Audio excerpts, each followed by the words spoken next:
What is up, you guys? It is your boy Brent Biggers here, and welcome to another video. And today's video, we're going to be talking about the Philadelphia Eagles.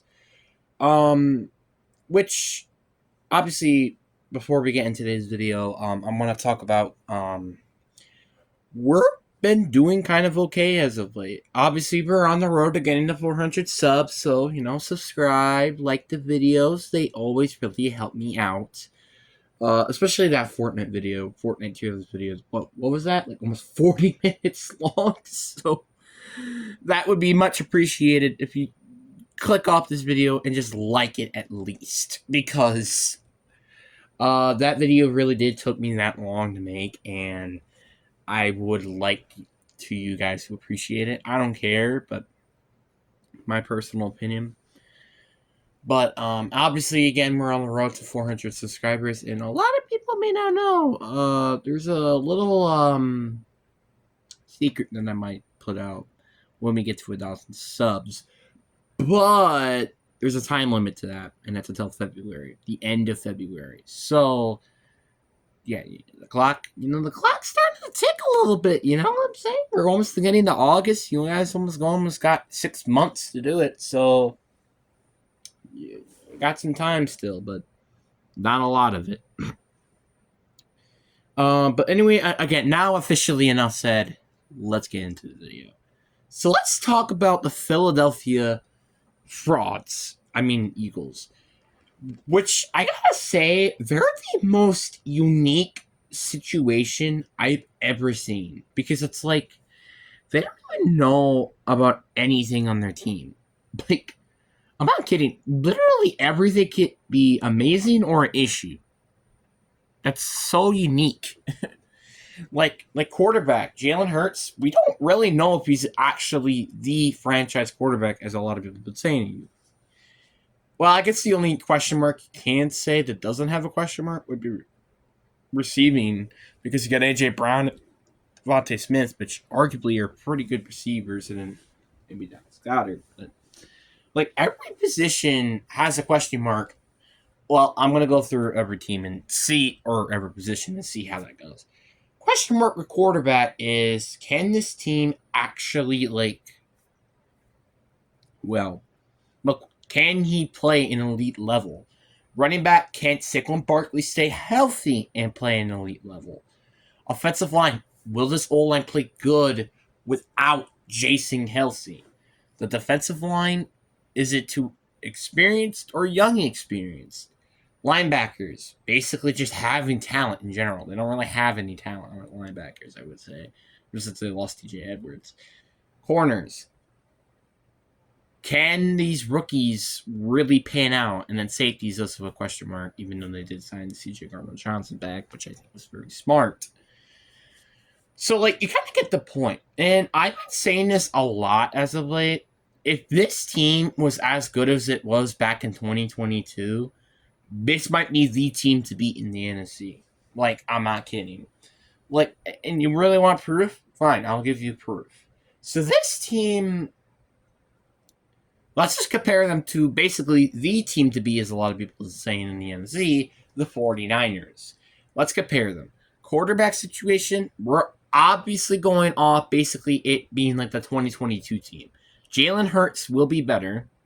And even it's kind of controversial, honestly, to say, because Brock Purdy has been consistent while Jalen Hurts has been inconsistent. So you don't, but when he is consistent, he's one of the best quarterbacks in the league, which, by the way, in my opinion, a top 5 quarterback over Josh Allen. So it's kind of interesting in that argument. Running back, this is also a very, very, and this might be a bit controversial again, but I'm actually going to go with Saquon Barkley. Now, before you say, what?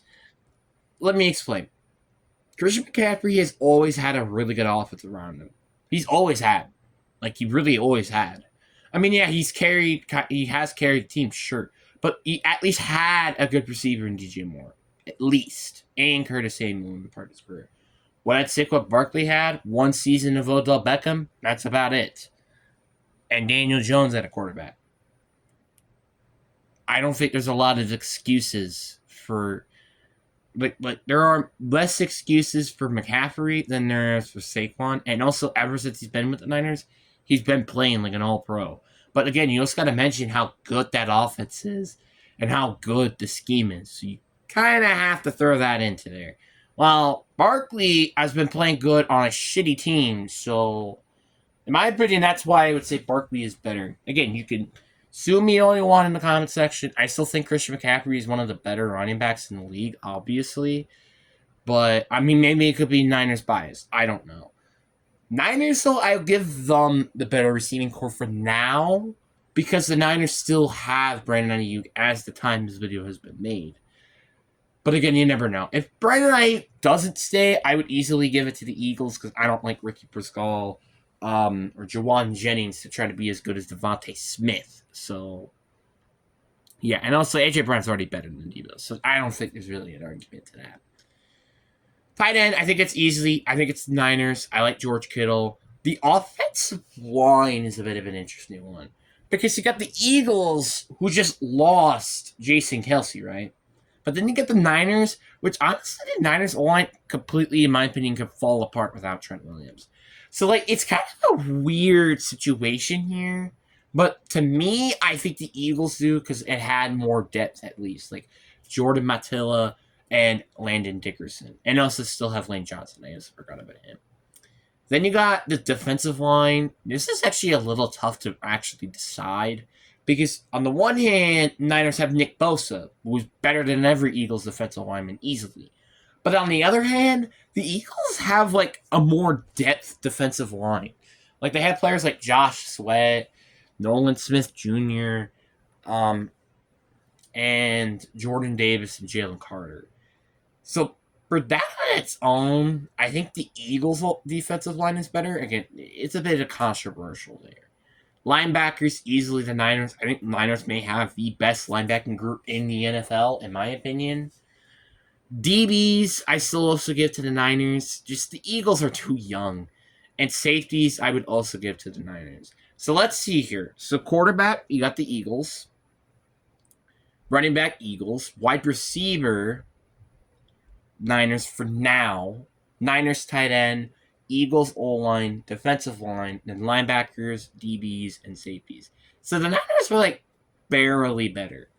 But again, not barely sometimes doesn't how things work.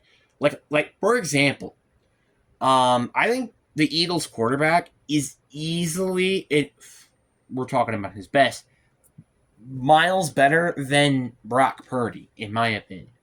Saquon Barkley, the Eagles receiving core can be so much better if Brandon Ayuk does not stay in the Niners territory. George Kittle is inconsistently healthy.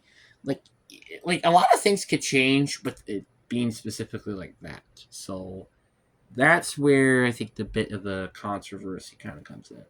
And also, and obviously, as I would say, we're gonna rank every team them if they were in the AFC. So the AFC West, I don't think would be better. Actually, this might be a weird controversial pick, but I think the Chiefs are worse than the Eagles. So that means everybody in the West cannot be better than them. The North, obviously, I would say the Steelers, the Bengals, and the Browns are not better. The Ravens are kind of a difficult one because, like, let's say at best, obviously, I think easily Jalen Hurts is better, and then I would say Saquon Barkley by an inch because of his just ability to catch the ball. Then the Eagles receiving core, but I think Ravens get the tight end there, and I think Eagles all line and D line, Ravens linebackers, Ravens corners, and then safeties. So the Eagles barely win, but like even then, it's kind of tough to decide. But to me, I think I may pick the Ravens for now. So Ravens, South, I think they could beat everybody. And the East, I think they could beat everybody. Except maybe the Dolphins at home. Maybe. I don't know. But I think they can't really. I mean, let's look at the Jets. Obviously, they have a better quarterback, running back, wide receivers, tight end. O-line is a bit of a tricky one. I would say O-line, though, is better. I like the Jets D line though better. linebackers, corners, and I think I get the Eagles the safety though here. So yeah, I think the Eagles are better.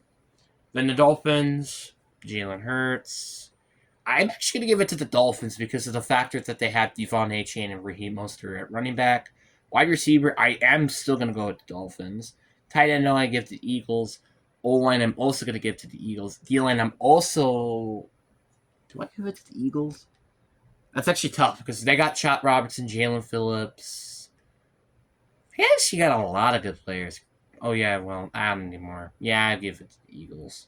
Wait, hold on a minute. Quarterback, running back, wide receiver, tight end, line, and then defensive line.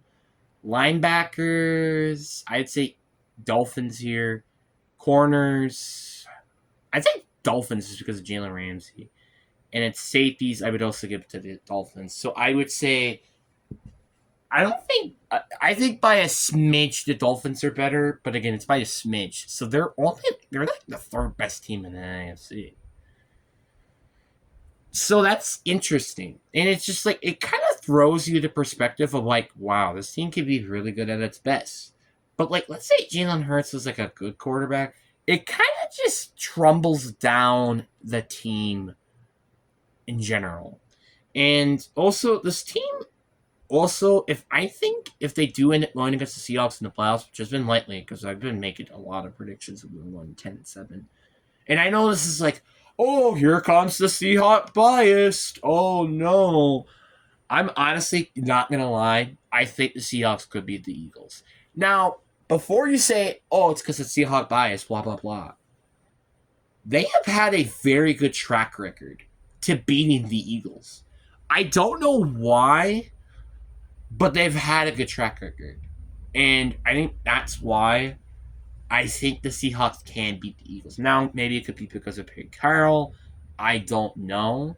But this team just finds new ways to beat them. So that's kind of why I'm a little saying, yeah, I think the Seahawks could beat them. Where this could then potentially make them get out in the first or second round, potentially. But I think it's more first round.